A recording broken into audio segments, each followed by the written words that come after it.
Hello everyone, welcome to my canvas YouTube channel. আজকে আমি তোমাদের জন্য একটি দারুণ রেসিপি নিয়ে হাজির হলাম। কম বেশি সবাই তো চিকেন চাপ খেয়েছো, আজকে আমি বানাবো মটন চাপ। আমি কিভাবে বানাবো তোমরা দেখতে থাকো। যারা আমার চ্যানেলের নতুন তারা অবশ্যই লাইক, কমেন্ট, শেয়ার, সাবস্ক্রাইব করতে ভুল। প্রথমে পোস্ত, কাঁচা লঙ্কা, পেঁয়াজ, চারমগজ, আদা, রসুন, কাজু আর টক দই দিয়ে এগুলোকে ভালো করে পেস্ট করে নেব। তারপরে ম্যারিনেশনের জন্য নেব কাশ্মীরি লঙ্কা, হলুদ গুঁড়ো, জিরে গুঁড়ো, ধনে গুঁড়ো আর হলো গরম মশলা, পরিমাণ মতো নুন।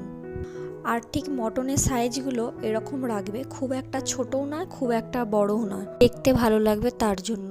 এবারে ম্যারিনেশন করে নেব। তার জন্য প্রথমে সব মশলা আর সব পেস্টগুলো এক এক করে দিয়ে দেবো। আর দেবো সর্ষের তেল, দিয়ে ভালো করে ম্যারিনেশন করে 3 থেকে 4 ঘন্টার জন্য ফ্রিজে রেখে দেবো। তোমরা চাইলে ওভারনাইটও রাখতে পারো, রাখলে খুবই ভালো হয়। প্রথমে বলতে ভুলে গিয়েছিলাম, আর দেবো কেওড়া জল আর দেবো গোলাপ জল। এরপর একটি কড়াইতে পরিমাণ মতো তেল দিয়ে দেবো। তেলটা হালকা গরম হয়ে আসলেই দিয়ে দেবো 2টো এলাচ, লবঙ্গ, গোলমরিচ।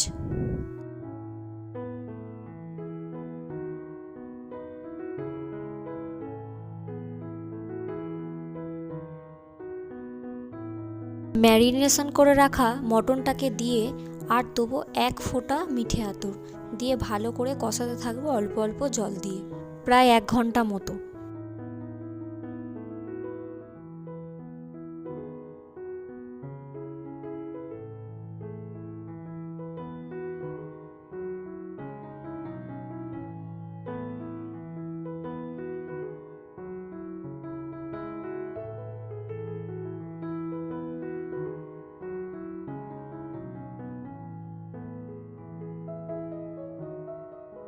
দেখুন আমাদের প্রায় কষানো রেডি।